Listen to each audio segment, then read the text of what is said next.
Before we dive in, let me ask you something. Have you ever wondered what it feels like when the predator becomes the prey? Today, I'm going to share with you a story unlike any other.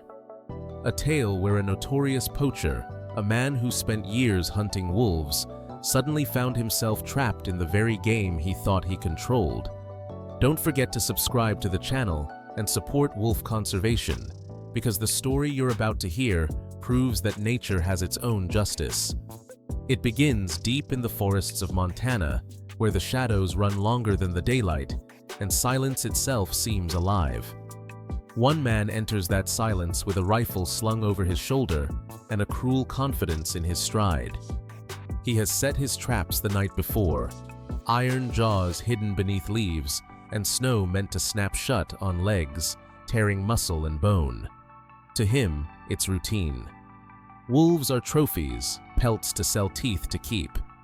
But the morning brings something he never expected.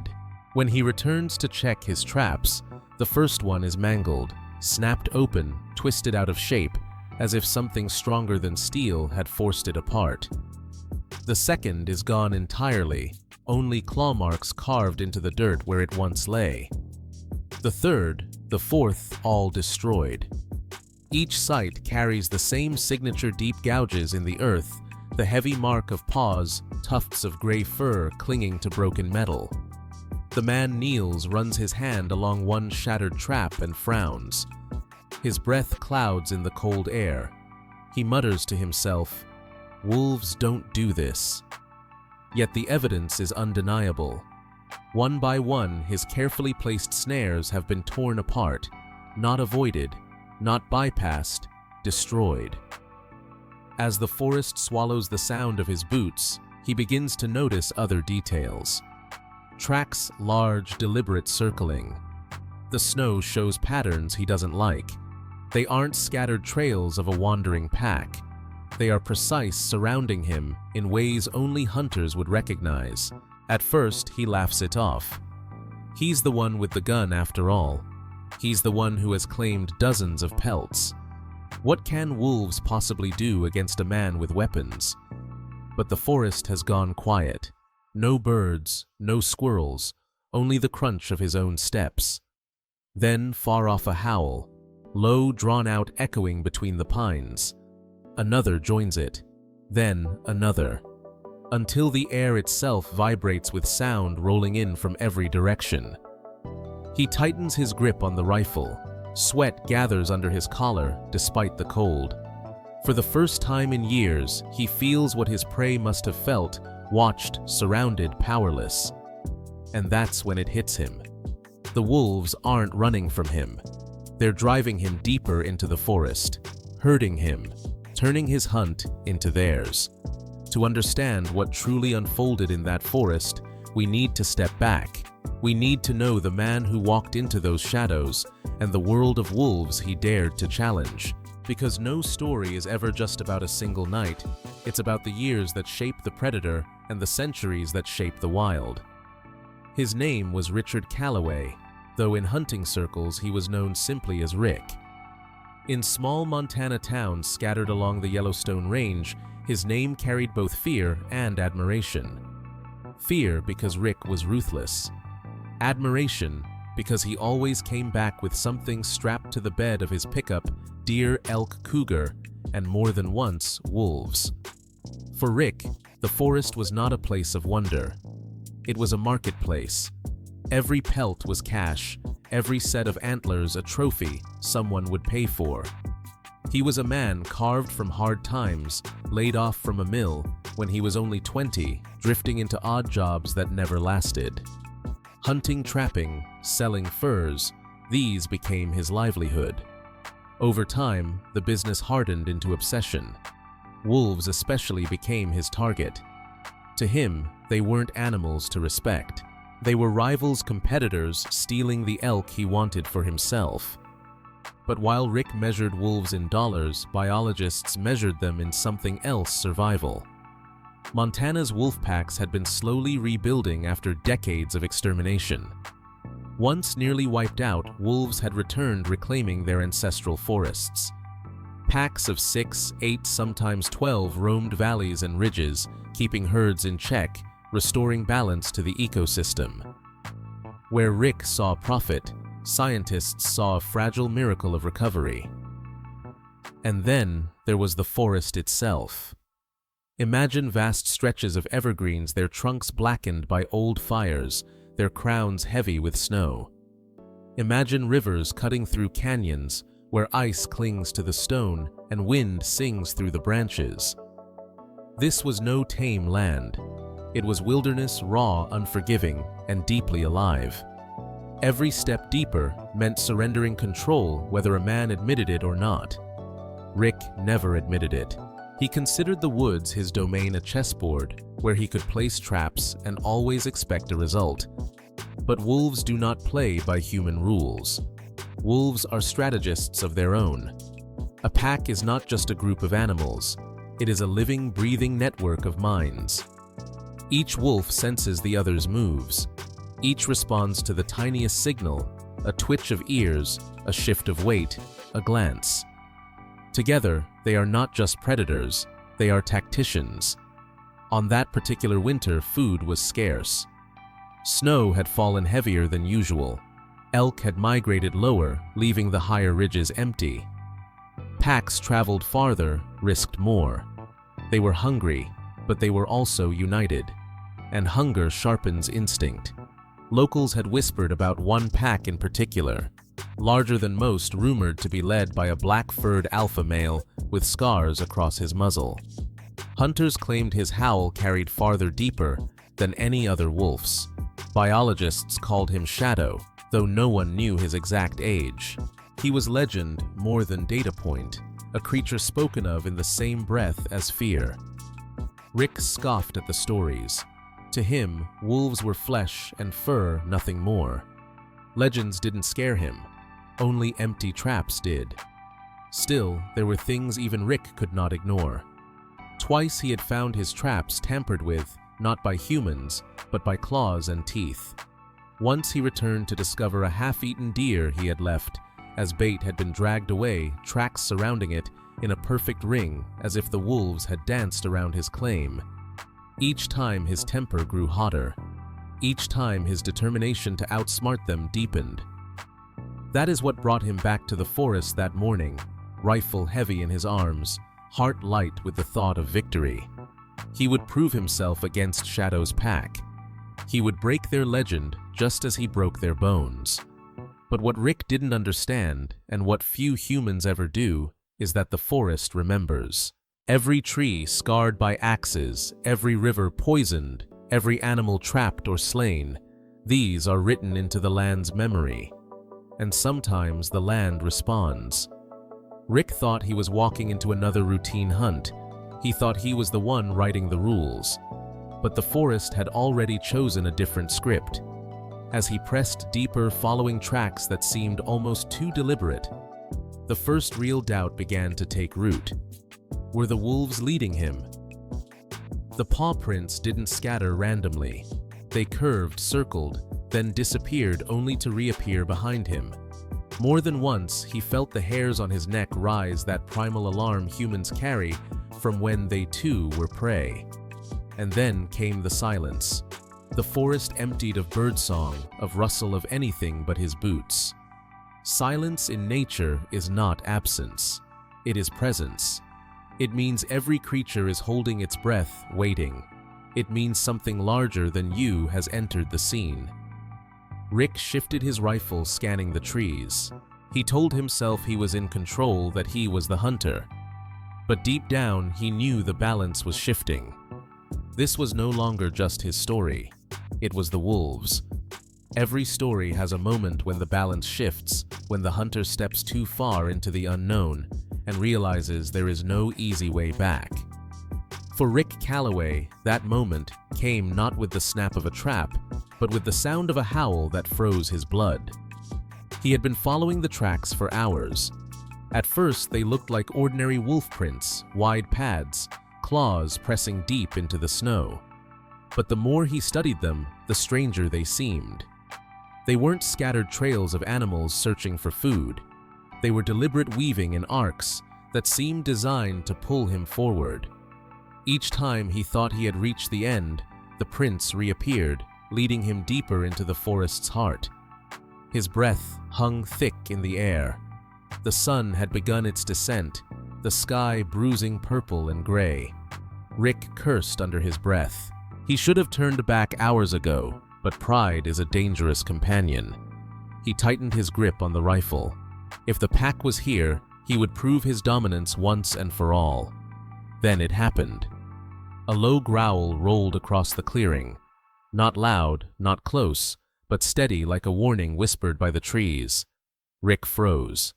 His eyes darted left, then right. At the edge of the clearing, half hidden among pines, a shape materialized. It was a wolf. Larger than any he had seen, its fur, black as midnight snow clinging to its muzzle. Eyes golden, unblinking. For a long breath, neither man nor beast moved. Rick raised his rifle. His hands were steady, his finger grazing the trigger. But before he could aim, another growl came from behind him. He spun, heart jolting. A second wolf, gray-coated, stood 10 yards away. Its posture was low shoulders, tight ears forward. Then came a third, to his left. Then a fourth to his right. One by one, shadows peeled themselves from the trees circling, forming a ring. Rick's chest pounded. Sweat pricked his spine despite the cold. He had faced wolves before, but never like this. Never this organized. This wasn't chaos. It was choreography. He barked a laugh, more to convince himself than anyone else. "All right," he muttered. "Come on then." He fired a shot into the air. The gunshot shattered, the silence echoed through the valley. Birds burst from the trees.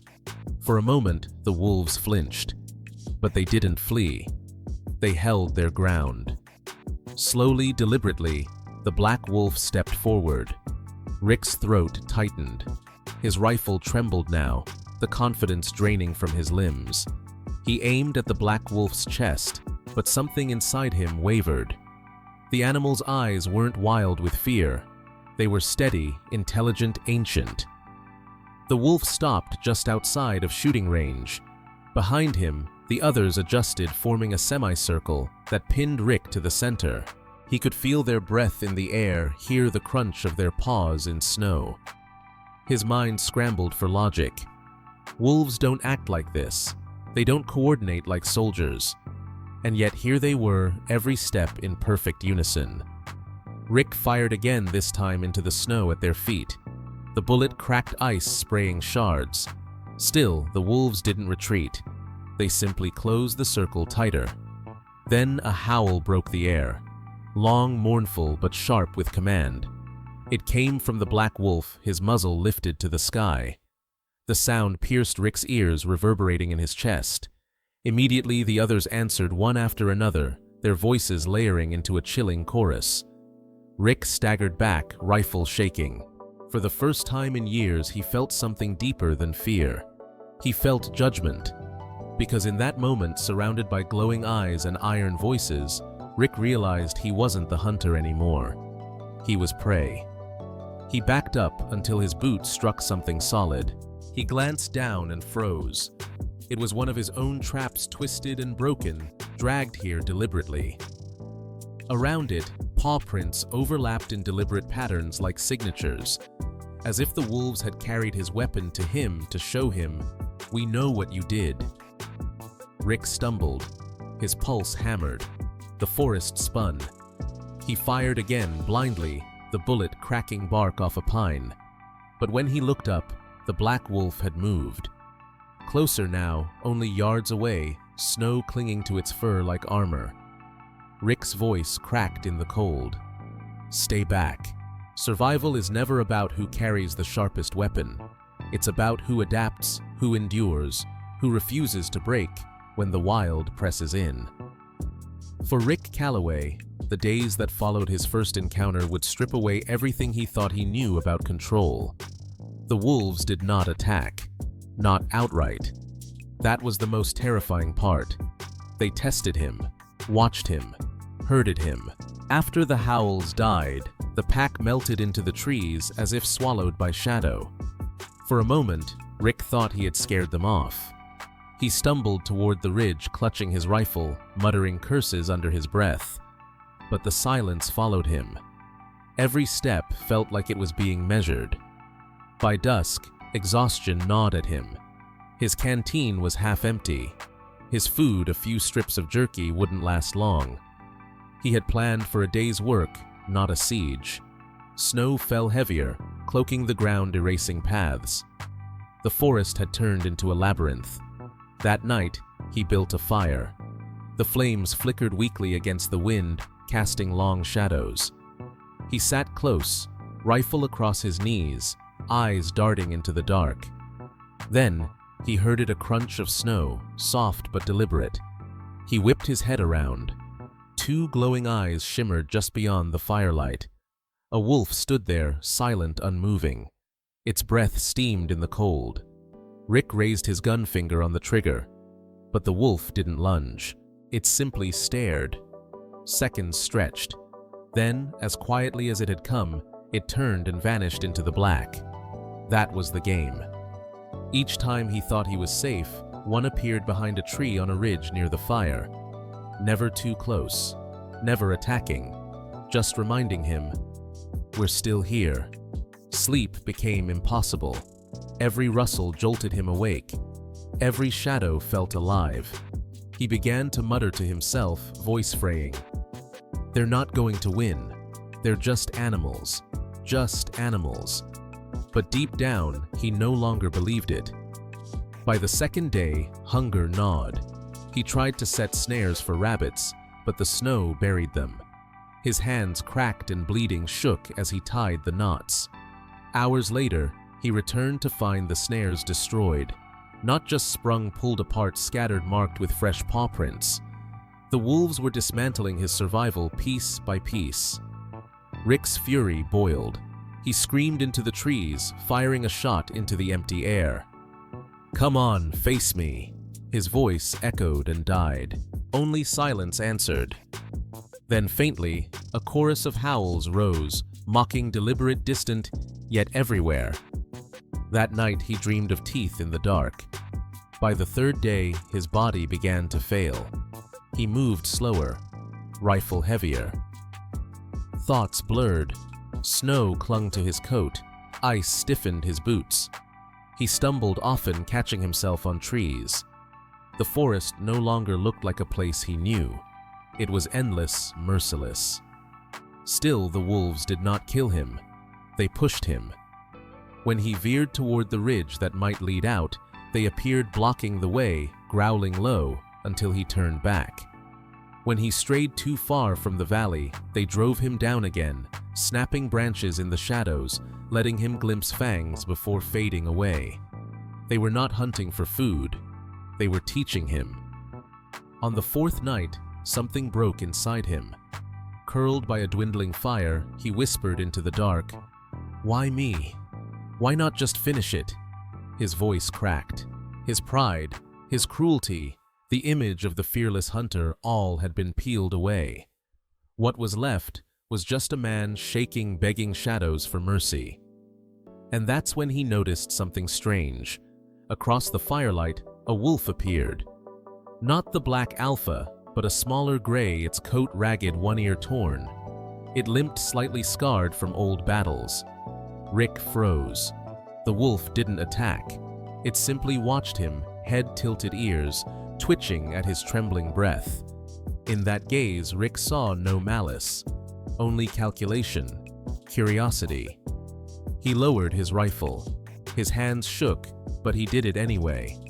For the first time, he didn't reach for violence. He just sat there, staring back. Minutes passed. Finally, the wolf turned and padded away. Something shifted in Rick that night. He realized the wolves could have ended him at any moment, but they hadn't. They had chosen to keep him alive, to break him down slowly, forcing him to feel what his prey had always felt: fear, helplessness, vulnerability. By the fifth day, Rick was a shell of himself. His voice rasped from thirst. His legs buckled often. and still the wolves guided him deeper into the wilderness. It was no longer a hunt, it was a trial. One evening, as snow painted the trees silver under moonlight, the black wolf appeared again. Shadow, the alpha. He stood tall, his breath-steaming golden eyes fixed on Rick. Behind him, the pack fanned out silently, like ghosts forming ranks. Rick sank to his knees, rifle slipping from his numb fingers into the snow. His lips trembled. I get it," he whispered. "I'm not the hunter. Not anymore." For the first time, the black wolf stepped closer. His paws pressed into the snow with a steady rhythm, his gaze never leaving Rick. He stopped only feet away. Rick's heart hammered so loud, he thought the pack must hear it. The alpha leaned forward, lips curling but not in a snarl. In a silent declaration, "This is our world. You are only passing through." Then, with a single bark, he turned. The pack melted back into the trees. Rick sat in the snow breath, ragged, staring after them. For the first time in his life, he felt something he never thought possible: respect. But respect would not feed him, would not get him out alive. The struggle was far from over. Every story of survival has a moment where the true test arrives, not from the enemy you expect, but from the land itself. For Rick Calloway, that moment came on the 6th day, when the forest decided to reveal its rawest face. It began with the wind. At first, a whisper through the pines, then a moan, then a howl that rivaled even the wolves. Snow thickened, falling sideways, driven by gusts that cut like knives. Rick pulled his coat tighter, stumbling through drifts that climbed to his knees. He could no longer see the sky, only a white blur that swallowed the trees. A blizzard. He had survived countless winters, but never like this. Not without shelter, not without food, not with wolves shadowing his every step.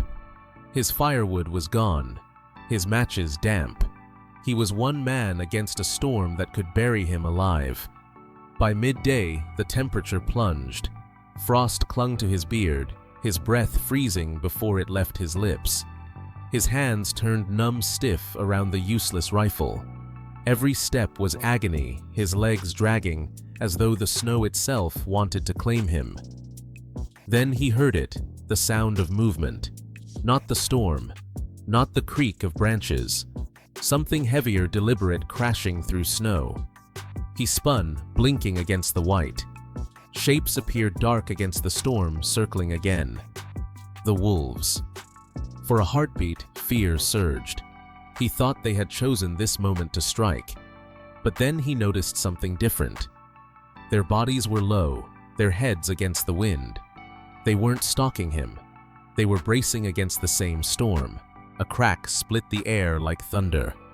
Rick's head snapped up.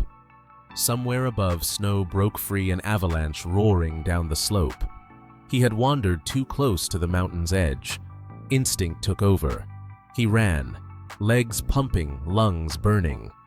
Behind him, snow thundered, trees snapping like twigs as the white wall descended. The earth itself seemed to shake. He stumbled, nearly fell, but forced himself forward. Out of the corner of his eye, he saw them, the wolves sprinting alongside him. Gray bodies blurred by the storm, the black alpha leading the charge. They weren't chasing him. They were fleeing the same death. For the first time, man and wolf ran as one. The avalanche crashed closer, swallowing the clearing. Rick dove behind a fallen log, throwing himself flat. The wolves scattered, vanishing into the blur. The roar drowned everything wind breath thought. Snow slammed past, choking, smothering, until finally silence fell again. Rick lay there, chest heaving, buried up to his shoulders. Slowly, he clawed his way free. His body screamed with pain, but he was alive. Somehow, against everything alive. He looked up and froze. Not 10 feet away, the black wolf stood atop the drift steam, curling from his muzzle. Golden eyes locked on Rick's. For a moment, The world was only the two of them, survivors of the storm, bound by the same trial. Rick's throat tightened. He whispered hoarsely, "You saved me." Because deep inside, he knew had the wolves not run, had their movement not spurred his instinct, he would have been swallowed whole. The wolf didn't move. He didn't snarl. He simply stared. Then turned, trotting down the slope, his pack falling in behind him. Rick sat, trembling, realization burning through his chest. These animals he had hunted for years, these creatures he had dismissed as mindless predators, had just shown him what no man ever had: mercy. But the storm was not done. As night fell, the wind rose again. Snow piled against his back, numbing his limbs. He knew he couldn't survive another night exposed. He staggered through the trees, desperate for shelter. His vision blurred, his knees buckling.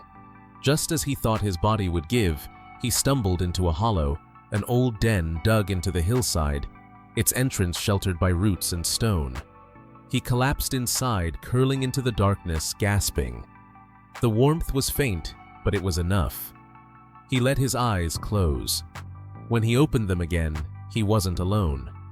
Two wolves stood at the entrance, their silhouettes framed by the storm. For a moment, panic surged, but they didn't enter. They simply watched. Guardians or judges, he couldn't tell. Their breath steamed ears, pricked eyes glowing. Then slowly, they stepped back into the night, leaving him. Rick lay trembling, heart pounding. He realized then that his survival was no longer in his own hands. The forest, the storm, the wolves, they had decided his fate.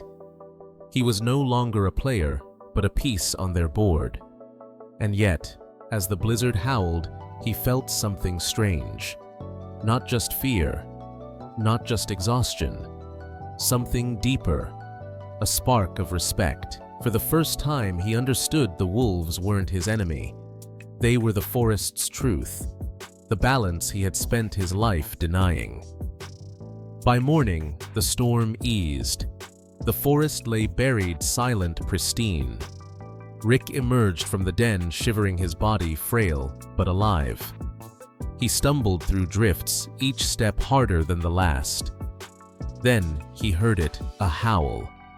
Not distant, not threatening, steady, guiding. He followed. Through the white wasteland, he trudged after that voice. Cresting a ridge, he saw them, the pack silhouetted against the dawn, their fur glowing in the pale light. The black alpha raised his head, howling once more, then turned and trotted toward the valley. Rick sank to his knees, tears freezing on his cheeks. For the first time, he wasn't looking at trophies or rivals or monsters. He was looking at teachers, survivors. And he realized that if he made it out of the forest alive, his life would never be the same again. When Rick Calloway stumbled out of the Montana backcountry after nearly a week, he was not the same man who had entered. His steps were slower, his body gaunt, his eyes hollow. But even more changed was the fire inside him. What had once been pride now smoldered into something else entirely. Yet the wild had only given him one kind of judgment. The human world was waiting with another. News of his disappearance had spread through the small towns at the forest's edge. Locals had long known Rick as a poacher. Some cursed his name, others looked the other way, but everyone recognized him. When he staggered into a ranger station coat, torn face lined with frostbite, jaws dropped.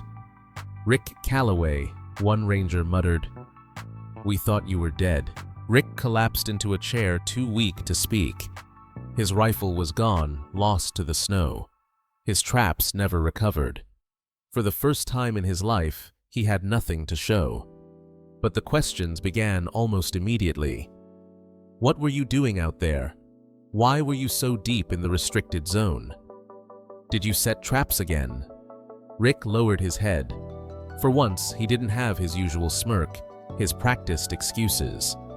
He simply stared at his hands, still raw from the cold, and said nothing. The rangers pressed harder. Evidence had already been found: broken traps, disturbed ground, even tracks leading to illegal snares. Conservation officers had been investigating for weeks, waiting for proof. Now, with Rick's reappearance, the case was open. Outside the ranger station, word spread quickly. By nightfall, his name was on the lips of every neighbor, every shopkeeper, every rancher. To some, he was a cautionary tale, a man who thought himself above nature and paid the price. To others, he was a criminal who had finally been caught. The wolves were no longer just animals in this story, they had become symbols. Local newspapers ran headlines, "Poacher survives 5 days in wolf territory." Environmental groups seized the story as proof of nature's resilience. To them, Rick wasn't a survivor, he was the hunted, a warning to anyone who tried to exploit the wild. Rick's own family distanced themselves. His brother refused his calls.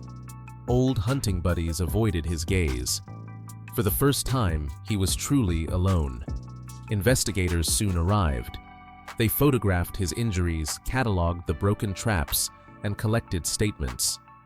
Rick faced charges: illegal hunting, trespassing, in protected habitat animal cruelty. The penalties were steep fines, loss of hunting rights, even prison time. But Rick's mind wasn't on the charges. Each night when he closed his eyes, he heard the howls again. He saw golden eyes glowing through snow. He dreamed of the black wolf standing above him after the avalanche, a silhouette of judgment and mercy. At the hearings, conservationists testified. They spoke of wolf packs rebuilding the ecosystem, of the delicate balance Rick had tried to shatter. One biologist said, "Every wolf lost to a trap sets us back years, but sometimes nature enforces its own justice." This time, the hunter lived to tell the story. Rick himself said little. When asked why he was in the forest, he finally spoke, voice rough. "I thought I was in control. I wasn't." The courtroom fell silent. Outside, activists held signs, "Protect the wolves." Nature's justice is real. End poaching now. For years, wolves had been painted as villains in folklore, monsters in the dark. Now the narrative was shifting. They weren't beasts to be feared. They were guardians of balance, capable of humbling even the most arrogant human. Rick was sentenced to community service and heavy fines. He avoided prison perhaps only because the ordeal had already broken him. But his punishment was more than legal. His reputation was gone. His livelihood as a trapper ended. Doors closed. Conversations hushed when he entered a room. Yet strangely, Rick didn't fight it. The man who once strutted with trophies now walked with his head low. The wolves had stripped away his armor long before the court did. Still, one question lingered. Why had they spared him? Why had the pack, with every opportunity to kill, chosen instead to test him, to drive him to let him live? No one could answer. Not the rangers, not the biologists, not even Rick himself. But deep down, he carried a truth too heavy to share, that in those golden eyes he had seen not hatred, but judgment, and in that judgment he had seen himself. Every man who survives the wilderness walks out with a choice: to return unchanged, clinging to old ways, or to leave part of himself behind, allowing the wild to write a new chapter. For Rick Calloway, that choice came quietly, not in a courtroom, but in the solitude that followed.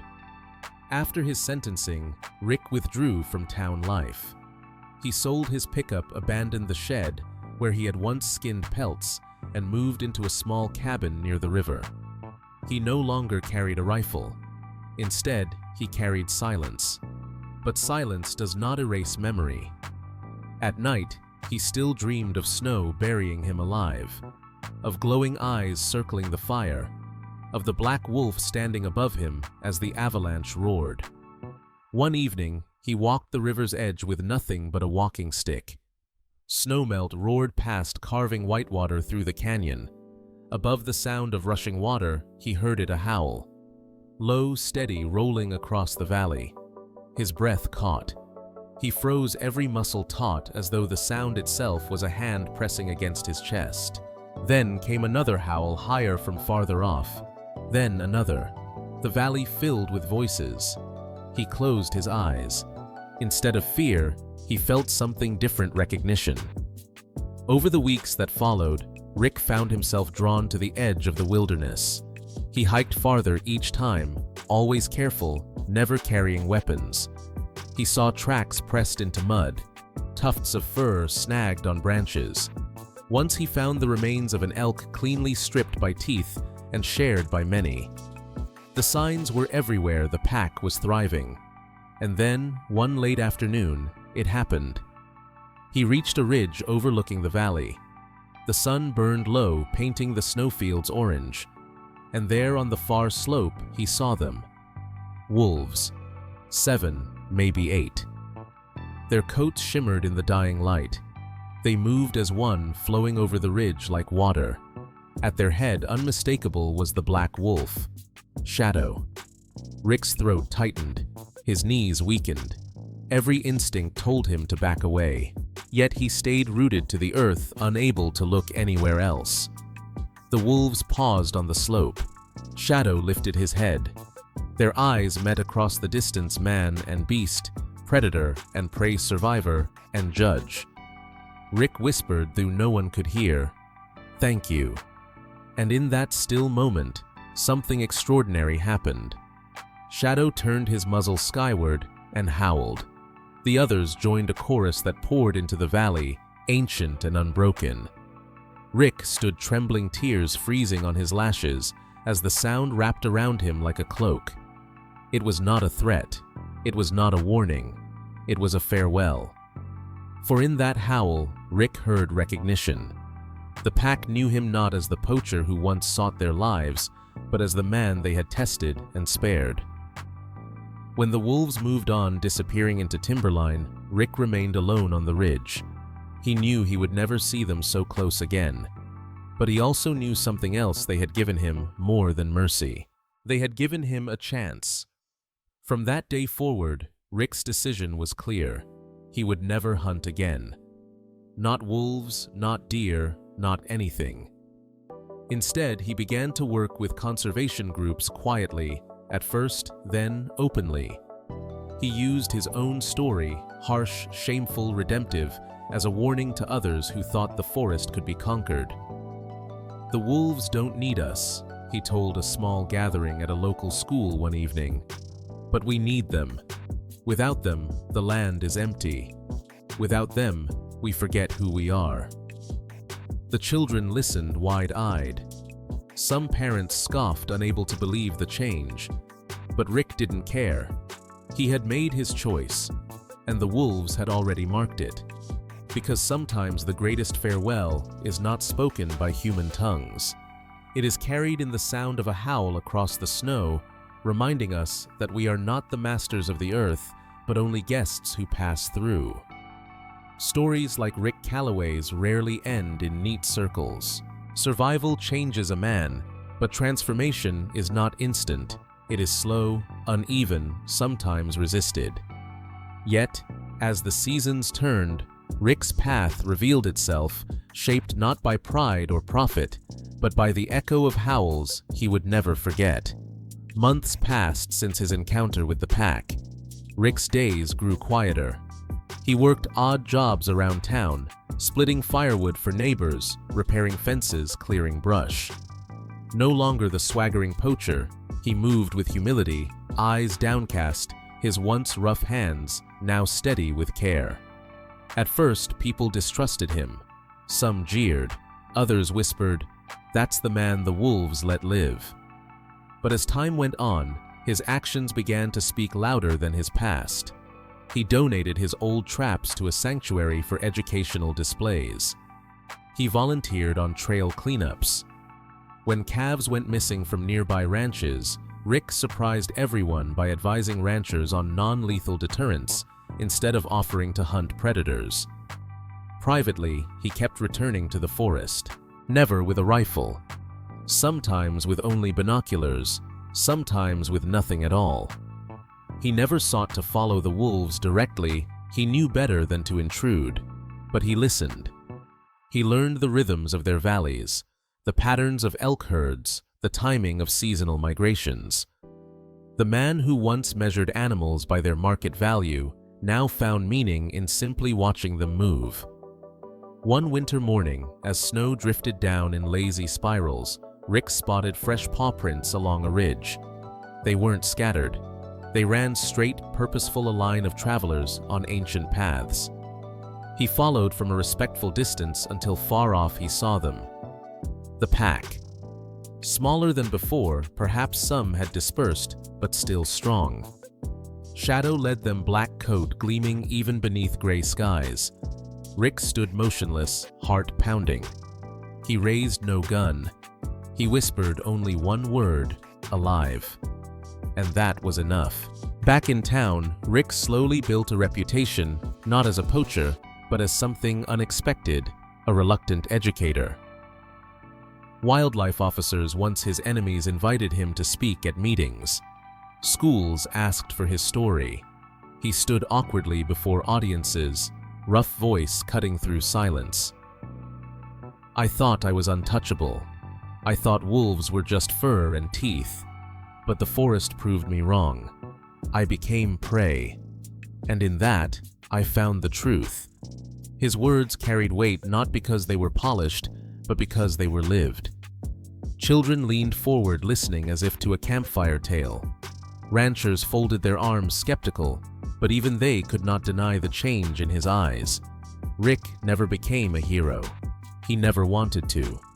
But he became something better, proof that even the hardest heart can be reshaped by the wild. And still, the wolves remained. Each spring, their howls drifted across the valley. Each autumn, their tracks threaded through frost. Rick never approached, never intruded.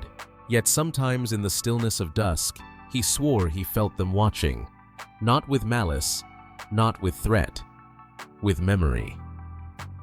One evening, years after that fateful winter, Rick hiked to the same ridge where he had once seen the pack framed in orange light. The forest had changed. Trees, fallen rivers shifted, but the view was the same. He stood there until the sun slipped behind the peaks. And then, as shadows stretched long, it came a howl. Clear, resonant, ancient. He closed his eyes, letting it wash over him. Another voice joined, then another, until the valley trembled with song. Rick smiled. For once there was no fear, only reverence. He raised his face to the darkening sky and whispered, "I hear you." In that moment, he knew he was no longer the hunter. He was no longer even the hunted.